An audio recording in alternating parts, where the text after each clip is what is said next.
Hi, and welcome to the Gore Guide. Today I'm going to be talking about Dolly Deadly. He's all dolled up and ready to kill 3 people after like an hour.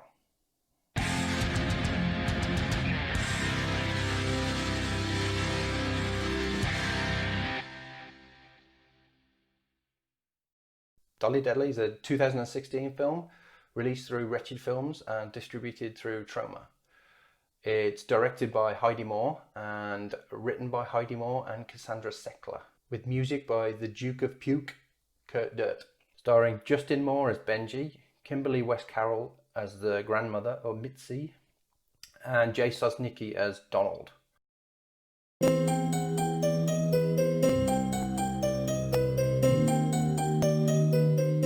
After his mother dies from a freak hair dyeing incident, Benji goes to live with his grandmother, Mitzi, and her sponging boyfriend, Donald. Now 8 years old, he spends all of his time with his dolls, which are his only remaining connection with his mother. He creates an imaginary world where both his mom and his dolls are alive to escape the relentless bullying from his remaining family and the local kids. But his grip on reality slips more and more, and with a little encouragement from his dolls, he finally snaps and enacts revenge on those that have wronged him. This is 100% Heidi Moore's baby. Along with directing, she also co-wrote it, produced it, did production design, and also the special effects. Also, Wretched Films, the company that produced it, is actually her company as well. Reading about how much she went through in the 3 years it took to make this film really makes me respect and admire her hard work and dedication even more. So it's just a shame that Dolly Deadly isn't really that good. Keep talking that crap. Sorry. At heart, its message is admirable, and you can tell that the subject matter is something that the filmmaker feels very passionately about.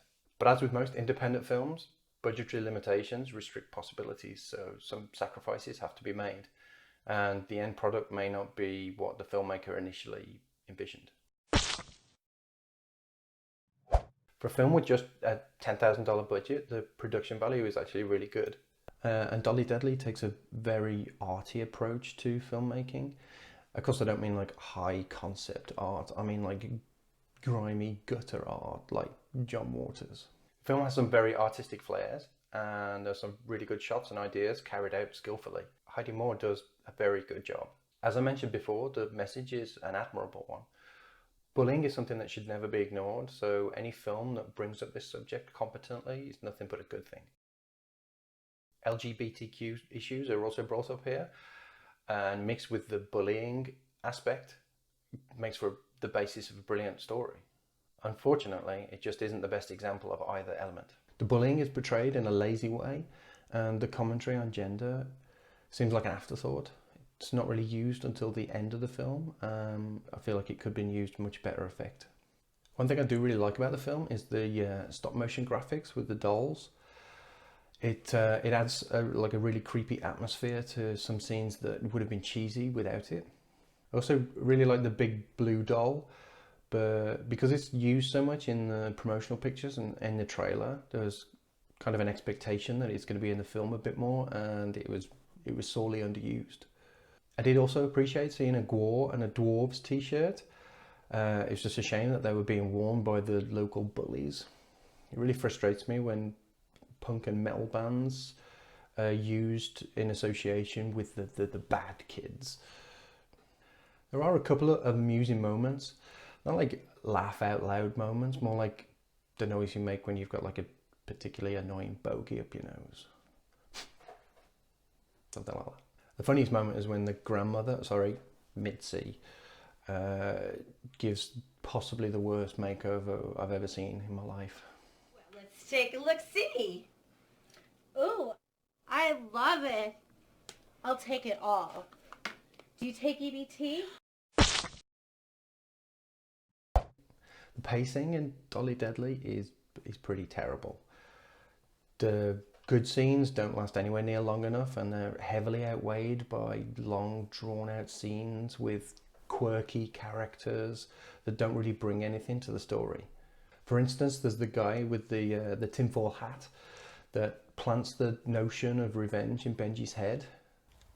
Do unto others as you would have them do unto you. But that message doesn't really make sense, because that would mean that Benji wants to be murdered by a doll boy in a paper mache mask. And then there's a guy with a terrible wig sniffing coke off a VHS tape, which is just ridiculous. I mean, you'd never get it all out of those little grooves. That scene started out pretty funny, but it quickly got tiresome and only really served the purpose of giving Benji a dog, which disappeared a few scenes later on. And while we're on the subject of unnecessary characters, one of the main things that I like about independent filmmaking is that everybody can be involved. Everybody gets a chance for their 15 minutes of fame, and it's not just about big name stars. But having said that, one of the main things that I hate about independent films is that anyone can be involved. That's especially annoying when they're in front of the camera and they've got no acting ability whatsoever.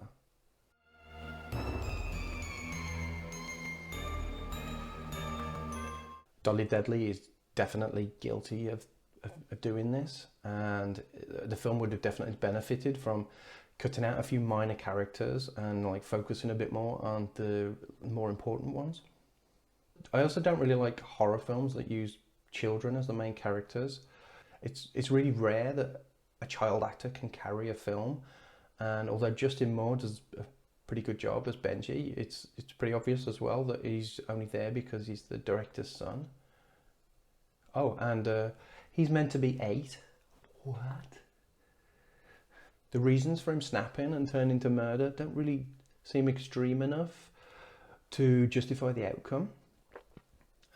Bullying is obviously horrible and can massively affect a person in real life, but in films we need to be given more, we need to be shown more.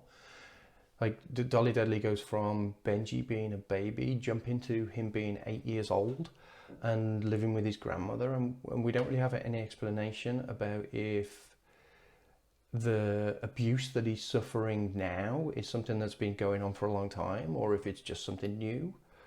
There's no real explanation. There's only one really terrible moment that would be understandable if that was the reason that Benji snapped, but it's not, and it's just brushed aside and forgotten about. I have to say I was also massively disappointed by the kills in this film. Not only are they few and far between, but they're really not done very well. The gore is poor, to say the least, but what makes it all worse is that the way that people die is just ridiculous. For instance, I can believe that someone's scalp could burn and melt and bubble from bad hair dye. It's actually the most convincing effect in the film. But I don't understand how it can go from that to their eyes exploding. And while using doll parts as weapons is in line with the story and kind of original, I'm pretty sure that it's impossible for anyone to cut someone open with a doll's leg, let alone an 8-year-old boy. As I mentioned, Heidi Moore does a great job, but she does also make a few questionable choices. At the start of the film, there's a woman smoking a cigarette right next to a baby. She's blowing the smoke in the baby's face and wafting the cigarette around the baby's head. Why would you do this? You can get fake cigarettes. It's just irresponsible. Director walk-ons are fine if they're done well, but she has 2, and she makes sure that she hangs around long enough for you to notice.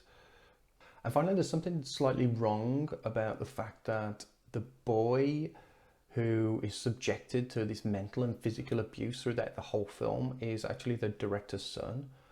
I mean, who would do that to their child? Apart from Dario Argento. As I said, there's not a lot of gore in this film, and what there is isn't done very well, but it's kind of the reason that we're here, so here's a few highlights.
personal favorite kill is another cosmetic incident. There's a woman has cream, some sort of cream put on her face, and her face melts. And it may be some social commentary on the price of vanity, but I doubt it. So because of the disappointing kills in this film, I can only really give it 1 out of 5 for amount of blood. And I can only really give it, and this is me being generous, 1 out of 5 for quality of effects. And that's mostly for the scalp burning scene. If it wasn't for that, it would probably get half. Despite how it may seem, I really do admire and support indie filmmakers. I think everyone should have the opportunity to be able to get their work out there for people to see. Having said that, I'm not just going to give something a good review or say that I like something just because it's an independent film. I think Heidi Moore has shown that she has talent and passion, and hopefully those can be used to better use in her next project. It looks like her next project is actually going to be Dolly Deadly 2, or Kill Dolly Kill. It's apparently a rock musical about warring drag queens. If nothing else, it looks like it could at least be more fun to watch, but it doesn't exactly look like it's going to help her get noticed as a serious filmmaker. Having read and watched several reviews saying that Dolly Deadly is both gory and a bloodbath, like I said, I was hugely disappointed by the amount and the quality of blood and special effects in this film. Film is slow and the finale is just not worth the wait, so I can only really give it 1.5 out of 5. So for the next video, I've decided to review Olaf Ittenbach's 5 Seasons.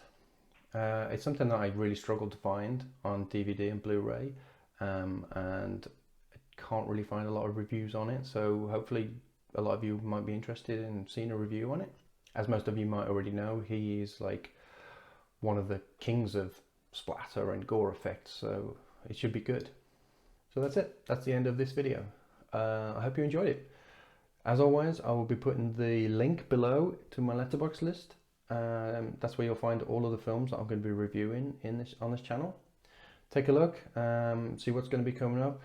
Let me know below in the comments if you have any suggestions or recommendations of films that you think I've missed or anything that you'd like to see reviewed here. Don't forget to like the video and subscribe and click on the bell for notifications to keep up to date with new content. Thanks again for watching, and until next video, stay tuned and have a bloody good time.